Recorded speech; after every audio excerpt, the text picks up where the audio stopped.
भारत को भी समझना चाहिए, पागल कुत्ता को आराम से नहीं इलाज किया जा सकता है। चाइना के हर बीमारी की एक दवा, तिब्बत तुम्हारा ही नहीं है। जब तिब्बत तुम्हारा नहीं है तो तिब्बत का भाग लद्दाख कैसे हो गया और तिब्बत का भाग अरुणाचल प्रदेश कैसे हो गया? तिब्बत ही तुम्हारा नहीं है। लेकिन हम लोग चाइना के मामले में थोड़े से सॉफ्ट कॉर्नर अपना लेते हैं। आप जयशंकर साहब को भी देखिएगा, यूरोप वालों को बैंड बजा देते हैं, पाकिस्तान वालों को तो बेचारा एकदम बर्बाद करके रख देते हैं। पाकिस्तान का आदमी उठते जयशंकर साहब को गरियाता होगा। लेकिन चाइना के मामले पे वो भी सॉफ्ट कॉर्नर अपनाते हैं। चाइना से लड़ाई के लिए हमें फाइनेंशियली देखना पड़ेगा, उससे हमारा सबसे ज्यादा व्यापार है। अगर चाइना से एक साल व्यापार रुक जाएगा तो हम सब परेशान हो जाएंगे। हमारा memory card, mobile, laptop, electronic चीजें ज्यादा से ज्यादा 80% कहां से आ रहा है? हद तो हो गया, रबर चाइनीज आ रहे हैं। और भारतीय इंजीनियर किस दुनिया में थे? हमारे यहाँ का रबर ज्यादा घींच दो तो टूट जाता था, चाइनीज रबर आ गए सब कि नहीं, जल्दी टूटता है। हमारे यहाँ कांटी ठोको तो सोचा मुड़ जाता था, अब लोग कहते हैं चाइनीज कांटी, नहीं मुड़ता है। हमारे यहाँ गोली जो छोटे लड़के कंचा खेलते थे वो टेढ़ टाढ़ हो जाता था इसे, अब चाइनीज आ गया एकदम शेप साइज का गोल, अंदर खूब अच्छा डिजाइन। सोचिए चाइना अपने कस्टमर्स के बारे में कितना सोचता है और हमारे यहाँ अपने कस्टमर के बारे में ज्यादा सोचता ही नहीं है। समझ में आ रहा है कि नहीं आ रहा? तो चाइना ने पूरे व्यापार को कब्जा कर दिया। सेमीकंडक्टर पूरा चाइना से, मेमोरी कार्ड वगैरह सब ज्यादातर कहां से है? चाइना से। उसने ही तो चीजों को सस्ता किया। मोबाइल में जैसे चाइनीज मोबाइल एंट्री मारे, सब मोबाइल का मार्केट ही डाउन हो गया, मतलब सस्ता होना चालू कर दिया। तो हम चाइना को साइडलाइन कर ही नहीं सकते हैं, हमारी खुद की मजबूरी है। भले हम ये कहें कि तुम्हें व्यापार रोक देंगे तो तुम्हें घाटा होगा, अरे भैया उसको कौन सी घाटा होगा? अफ्रीका ले जाके बेच देगा। आप सामान नहीं खरीदिएगा तो दुकानदार को बहुत ज्यादा थोड़े घाटा होने वाला है। तो हम लोगों को इसका अल्टरनेटिव देखना चाहिए। हम लोग कोई अल्टरनेटिव नहीं देखते हैं। स्वदेशी टेक्नोलॉजी भूल जाइए, बहुत स्वदेशी करेंगे, तेजस आज ले बना नहीं, और वही चक्कर में जा रहा है हम लोग का कौन सा ये मिग 21 डेली गिरते हैं सब जहाज वगैरह। स्वदेशी चीजें ठीक है, हम लोगों को भी कुछ इस पे एग्रेसिव काम करना पड़ेगा। गवर्नमेंट को इस पे एग्रेसिव पॉलिसी लानी पड़ेगी। तो चाइना जो है ना मैन्युफैक्चरिंग हब बन चुका है। वहां पर चाइना ने सबसे पहले कह दिया कि लेबर लॉ चेंज किया कि लेबर अगर अच्छा काम नहीं करेगा, कंपनी कंप्लेन करेगी तो लेबर को बैठा दिया जाएगा 1 महीना, और उसके बाद उसको सैलरी भी नहीं मिलेगी, और उसके जगह दूसरा लेबर मिलेगा यहाँ पर। और उसके जैसे हम लोग का पैन कार्ड होता है ना, उसका लेबर कार्ड होता है, उस पर दिखा देगा कि गड़बड़ किया था। आप इंडिया में लेबर को लाइए, 8 बजे लाएंगे ना तो 9 बजे तक काम चालू करेगा, और अगर आप उसके साथ नहीं लगे हैं ना तो दिन भर बर्बाद करके चल जाएगा। आपको मजबूरी में लगना पड़े, अरे भैया तुम्हारे जेब से तो पैसा नहीं लग रहा है, तुम कामे करने आए हो। अगर एक दीवार को जोड़ना है, एक मिस्त्री जोड़ सकता है तो आप खड़ा रहिएगा तभी जोड़ेगा, और छोड़ दीजिएगा ना ठुक ठुक बैठो हो काम करो।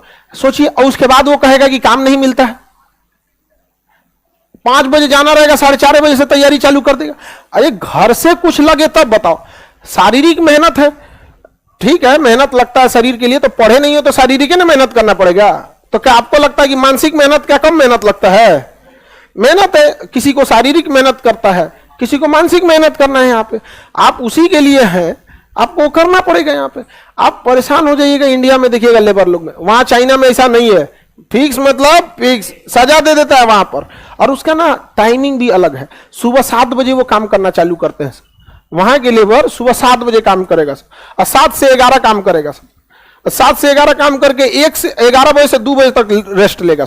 आधा घंटा नहीं, अच्छा खासा 3-4 घंटा। तो 11 बजे से 2 बजे तक पूरा फुली खा के सो जाएगा, एकदम बढ़िया से चाउमीन उमीन खाएगा, सो जाएगा, अच्छा खासा उसको रेस्ट भी मिल गया। फिर 2 बजे से उठेगा, फिर 7 बजे तक काम करेगा। तगड़ा काम करता है यहाँ पे। तो उन लोग का उसी हिसाब से तो दुनिया की ज्यादातर कंपनी कहाँ चली गई? चाइना। खाना जैसा मिल रहा है चुपचाप खा लो। हमारे यहाँ यूनियन बहुत ज्यादा है, कुछ कंपनी मिस यूज करते हैं, और कुछ यूनियन के लीडर जो होते हैं वो ससुरे मिस यूज करके कंपनी को डुबा देते हैं। सब समझ में आ रहा है कि नहीं आ रहा है? तो ये सब पॉलिसी की वजह से चाइना में मैन्युफैक्चरिंग हब बन गया। पूरी दुनिया की कंपनी चाइना को प्रीफर करने लगी। सब पूरी दुनिया की कंपनी कहाँ भाग गई? चाइना। और वहां सस्ता लेबर था। लेबर हमारे यहाँ भी सस्ता है, लेकिन हमारे यहाँ स्किल्ड लेबर नहीं है। आप पेंट करने के लिए बुलाइएगा ना तो ऊपर छत पेंट कर देगा और नीचे पूरा पेंट गिरा के रद्द कर देगा।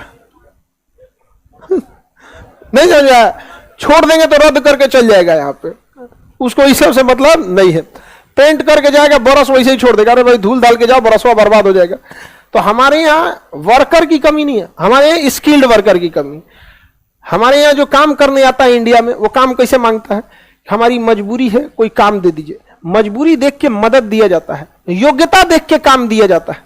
ये समझते ही नहीं है हमारे यहाँ। मजबूरी देख के आपका कोई काम दे सकता है भैया। भाई चाइना में जाइएगा तो कहेगा हम पेंटर हैं, हमें काम चाहिए, कोई मैकेनिक है, कोई कुछ है, कोई कुछ है। हमारे यहाँ इस चीज को दूर करने के लिए आईटीआई बनाया गया था। तो आईटीआई का केवल लोगों के पास डिग्री है, जानता हो कुछ नहीं है। आईटीआई वाले से ज्यादा जानता है बिजली मिस्त्री, कान में ऐसे पेचकस टेस्टर कोचले रहता है। यहाँ पे यहाँ कमर में पिलास, देखते तुरंत चेक करेगा बुखार है जी आपको।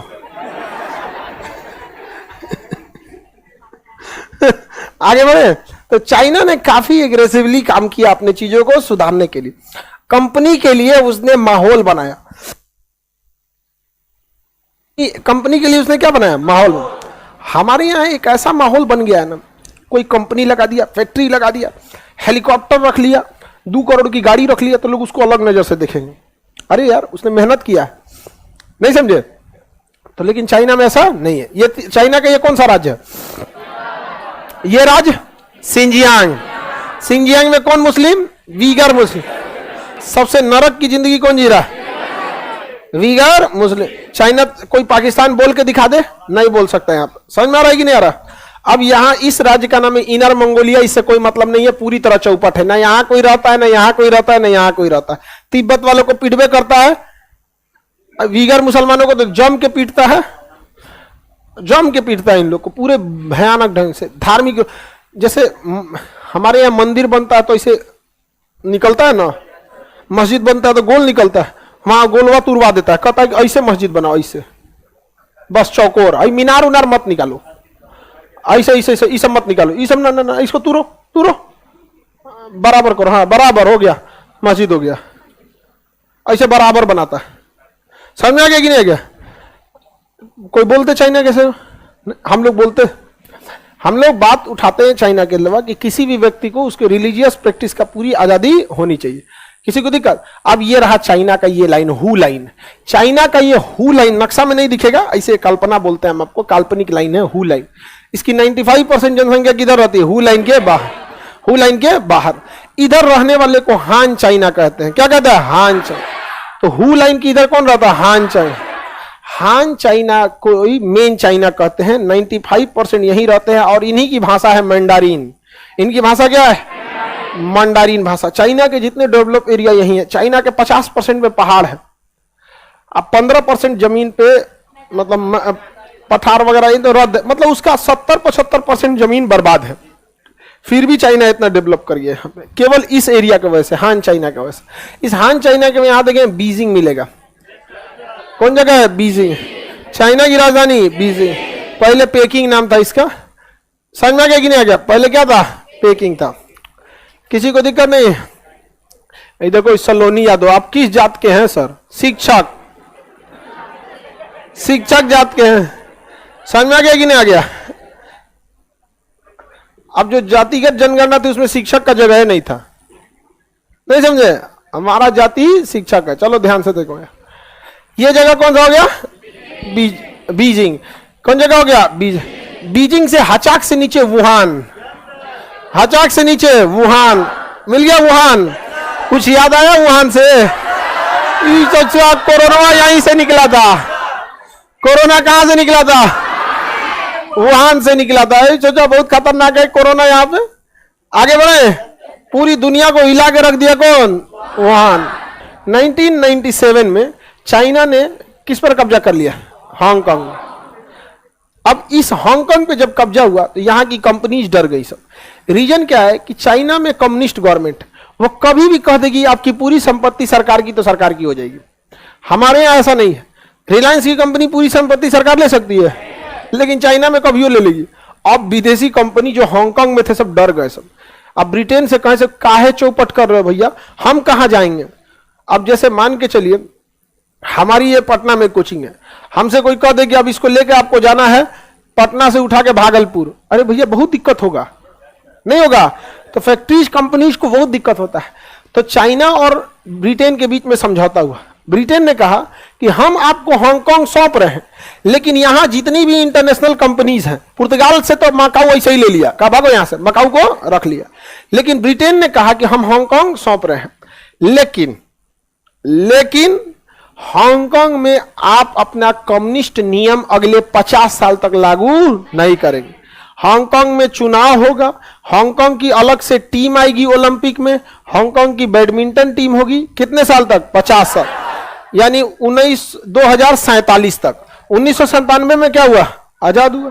50 साल तक, 1947 तक। अब हांगकांग के लोग जो हैं 2047 1947 नहीं 2007, अगले 50 साल तक वहां पे अलग नियम रहेगा। चाइना ने हां कह के तो कर लिया, उसके 10-15 साल के बाद चाइना अपना पांव पसारना चालू किया, कहा कि चुनाव तो होगा, ये ठीक है, लेकिन चुनाव में कौन उठेगा ये हम डिसाइड करेंगे। समझे? 4 गो आदमी को डिसाइड कर देगा और कहेगा कि इन्हीं में से किसी एक को सेलेक्ट कर दीजिए। समझ में गया? अब जैसे मान के चलिए हम आप में से 4-5 गो आदमी को सेलेक्ट कर दिए कि इन्हीं में से किसी एक को चुन लीजिए, यहाँ पे 2 लड़की और 2-4 गो लड़का को भेज दिए हांगकांग कि इन्हीं में से आप किसी को चुनिए अपने यहाँ के प्रधानमंत्री। आप किसी को सुनिए, बतिया तो मेरा ही सुनेगा, वो नहीं सुनेगा, इनडायरेक्टली उसी का हो जाएगा। अब हांगकांग के लोग विरोध करने लगे। अब विरोध करने लगे तो वहां पे तो हांगकांग को नियम था कि आप यहाँ लोकतंत्र है, लोकतंत्र में लाठी नहीं चला सकते, विरोध पे इमरजेंसी आएगा तभी चला सकते हैं। तो वो हांगकांग में वो क्या किया ना, स्प्रे मारने लगा मिर्ची पाउडर का। अगर कोई विरोध करता था ना तो उसकी पुलिस ना बड़का मिर्ची पाउडर लेके आती थी, फायर ब्रिगेड वाले में नहीं होता, अब मार देती थी, आंखिए लहर जाता था। तो हांगकांग के लोग छाता लेके प्रोटेस्ट करने लगे, जब मारता था छाता खोल देता था। तो क्वेश्चन पूछेगा, अम्ब्रेला प्रोटेस्ट कहां पर? हाँ, हांगकांग का एक अखबार था एप्पल डेली। क्या नाम था? Apple daily. एप्पल डेली पूरा बात स्वतंत्र रूप से रखता था, लेकिन चाइना ने अपना आदमी घुसा दिया। अब मजबूरी में कह दिया कि या तो चुनाव मत कराओ या तो इन्हीं को जिताओ। अब वहां के लोग हार थक के उसी को जिताए, और जीतने के बाद वो महिला थी, अब चाइनीज महिला का नाम तो इसे भुला जाता है आदमी को, उसने कह दिया कि कोई भी अखबार छापने से पहले हमसे परमिशन लेना पड़ेगा, जो हम कहेंगे उसको काटना पड़ेगा। एप्पल डेली ने कहा हम अखबार बंद कर देंगे, लेकिन हम तुम्हारी बात नहीं सुनेंगे। जब एप्पल डेली ने अपना आखिरी अखबार बेचा था तो उस दिन पूरे हांगकांग के लोग ने उस अखबार को खरीदा था कि ये मेरी आखिरी स्वतंत्र आवाज होगी, इसके बाद जो हम सुनेंगे वो सरकार की बात सुनेंगे। जैसे हम लोग सुन लेते हैं कभी कभी 2000 के नोट में चीप था, नहीं समझ में आया, अब बेचारा चीप संहिते चल गया, नहीं चल गया। एक दो तो 20 कन्याओं को बना दिया गया। अच्छा, एक बात नहीं समझ में आता है, एक बात बताओ, मैथिली पढ़ाना रहेगा, हम पढ़ाएंगे? नहीं पढ़ाना पड़ेगा। सबका अपना अपना एक स्पेसिफिकेशन होता है, लेकिन न्यूज में 20 कन्याएं, राजनीतिक में भी 20 कन्याएं। नमस्कार, आज ये देखते हैं इसरो रॉकेट छोड़ दिया, नमस्कार आज देखिए इसरो ने जीएसएलवी पीएसएलवी छोड़ दिया, पता नहीं है उसको क्या है जीएसएलवी। इकोनॉमिक की बैठक होगी, नमस्कार आज G7 की बैठक हो। अरे तुमको G7 पूछ दिया जाएगा, पसीना छूट जाएगा। क्या होता है?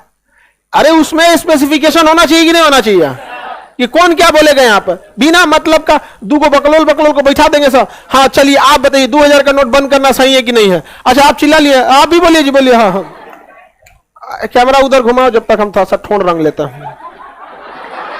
अरे इधर कैमरा नहीं है, समझ में गया?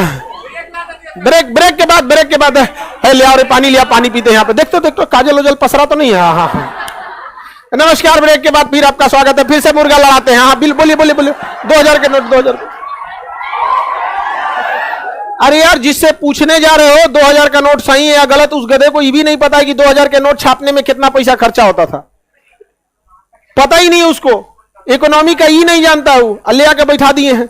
अच्छा, अच्छे लोगों को बैठाएगा कैसे? अच्छे लोगों को बैठाएगा तो पत्रकारे का बैंड बजा देगा, वो बजा देगा कि नहीं बजा देगा? देखो, राजनीति की एक ही कमजोरी है, डेटा। डाटा मतलब एग्जैक्ट आंकड़ा, ये राजनीति की सबसे बड़ी कमजोरी होती है। वो हमेशा गोलमोल जवाब देंगे। हमने शिक्षा व्यवस्था सुधार दी, आप डेटा पूछिए कितना यूनिवर्सिटी? नहीं, हम सुधारे हैं, बेंच बनवाए थे 4 गो, हम पटना यूनिवर्सिटी में 6 गो बेंच लगवाए थे हम। अरे सोचे तोरा 6 गो बेंच बढ़े शिक्षा सुधर जाएगा? राजनीति की एक ही कमजोरी, आप डेटा पूछिए कितना एम्स खुलवा दिए, कितने एयरपोर्ट, कितने यूनिवर्सिटी, कितने कॉलेज, कितने हॉस्पिटल, डेटा पे।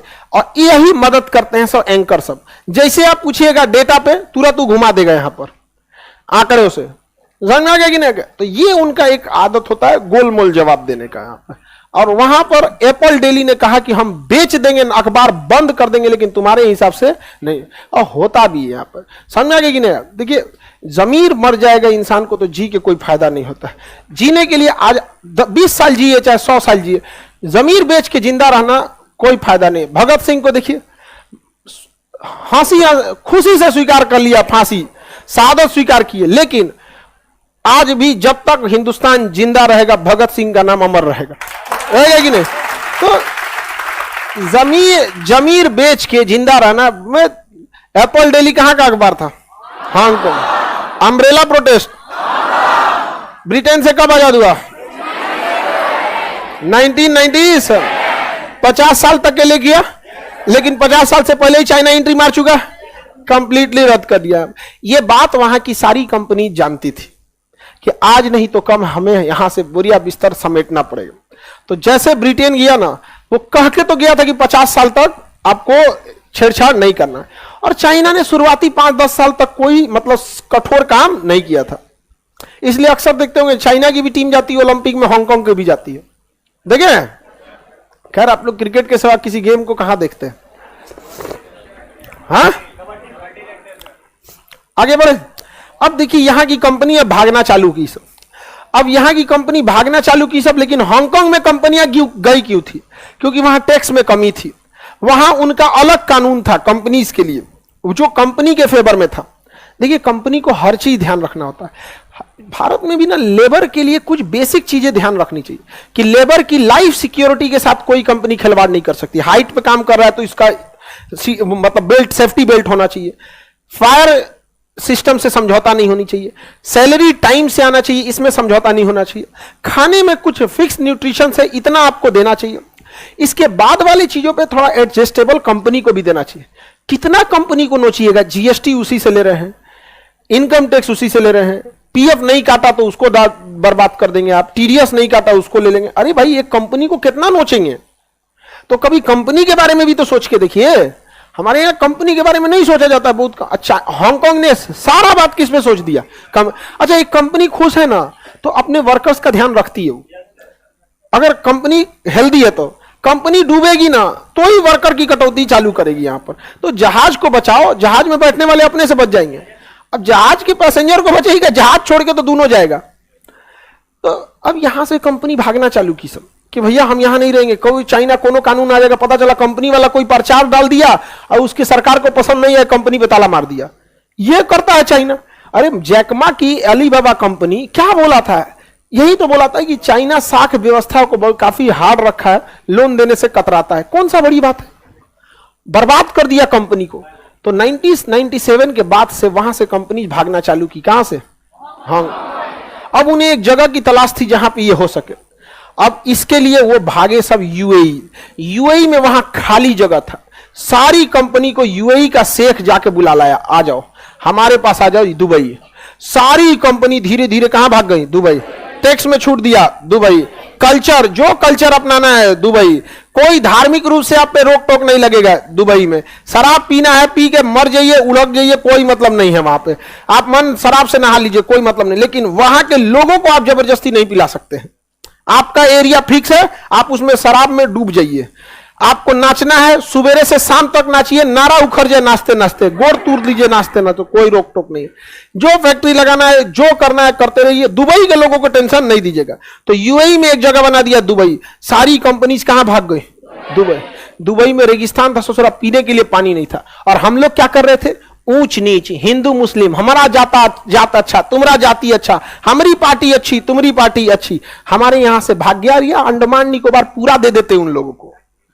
अंडमान निकोबार उनको इजी रहता है यहां से यहां शिफ्ट होना। यहां पे आज दुबई कहां चला गया? आज दुबई की तुलना हम लोग नहीं कर सकते। हम लोग से 200 साल आगे चल गया। दुबई इतना आगे चला गया कि वहां जाने के बाद लोगों को लगता है यार इंडिया का भी इतना आगे जाएगा वहां पे। अब देखो बाबू दुबई को 2015 का 1990 का, ऊपर वाला कौन सा है? 1990। और नीचे वाला दिख गया अंतर। और हम लोग लड़ रहे थे आपस में, हम लोग आपस में लड़ रहे थे। हमारे सामने से एक नया शहर उजड़ के एक नया शहर बन गया और हम लोग आपस में लड़ रहे थे कि हमारा धर्म अच्छा है, तुम्हारा धर्म खराब है। अजीब हाल है यहाँ पे। हमारे सामने दुबई में क्या है? रेगिस्तान, पानी नहीं है ससुरा दुबई में यहाँ पे पीने के लिए। हमारे यहाँ क्या नहीं है, लेकिन वो कंपनियां नहीं आई। क्यों? क्योंकि हमारे यहाँ नेताओं के घूम रहे हैं सब चमचोबा सब। समझ में आ गया? लेकर रसीद चल जाएगा तो चंदा काटने, वहां जाए चंदा काटे, कह देगा फेंक दो नीचे, बुर्ज खलीफा पे से नीचे फेंक देगा यार। समझ में आ गया कि नहीं आ गया? फैक्ट्रीज ऐसे नहीं आ जाती हैं, उनके लिए माहौल बनाना पड़ता है। समझ में? आप लोग पटना आए हैं, आप लोग के लिए यहाँ माहौल है, जब खोजिएगा आपको लॉज मिल जाएगा। आज आप चाहिएगा लॉज चेंज करना, आराम से कर सकते हैं, इजी अवेलेबल है, चीजें सस्ती मिलती है यहाँ पर। यहाँ हर चीज स्टूडेंट के एरिया में क्या मिलता है, सस्ता मिल जाता है यहाँ पे। इतना डेवलप हो गया। कौन जगह? दुबई। और हम लोग के सामने से ऑप्शन निकल गया कि नहीं? देखिए सर, वो भी आपका जात पूछ रही थी, कौन अभी कौन पूछ रहा था ना सर आपका जात कौन है, देख लो। देखिए एक चीज दिमाग में बैठाइए, जाति धर्म ये छोटे लोगों के लिए। शाहरुख खान का धर्म कुछ और है, अक्षय कुमार का धर्म कुछ और है, लेकिन दोनों अमीर है, दोनों की लाइफ स्टाइल एक जैसी है। समझ में आ गया? रिक्शा चलाने वाला मुसलमान भी गरीब, रिक्शा चलाने वाला हिंदू भी गरीब, दोनों का धर्म अलग है, दोनों गरीब है, दोनों जिंदगी अजीब है। इस देश में, इस दुनिया में केवल दो ही धर्म काम करता है, अमीरों का और गरीबों का। बाकी नीचे की बात है। यहाँ पे अजीम प्रेम जी विप्रो के मालिक मुस्लिम, ये आपका अडानी अंबानी, सबकी लाइफ स्टाइल एक जैसी, करोड़ों में उठे। अजीम प्रेम जी एक दिन में 22 करोड़ रुपया दान देते, प्रतिदिन 22 करोड़ रुपए दान दे देता। यहां कोई जीवन भर 22 करोड़ ना कमा पाता है, वो प्रतिदिन 22 करोड़ दान दे देता। लाइफ स्टाइल की चेंजिंग की बात आती। तो हमेशा एक चीज याद रखिएगा, आप अगर दबे रहेंगे तो लोग दबा देंगे, क्योंकि बकरा कितना भी सीधा हो उसकी बलि चढ़ा ही दी जाती है, और शेर की बलि कभी कोई नहीं चढ़ाया, कोई स्वीकारता भी नहीं है शेर की बलि। वो डरा जाता है, भैया शेर की बलि नहीं देना। हांगकांग समझ में आ रहा है? किसी को दिक्कत?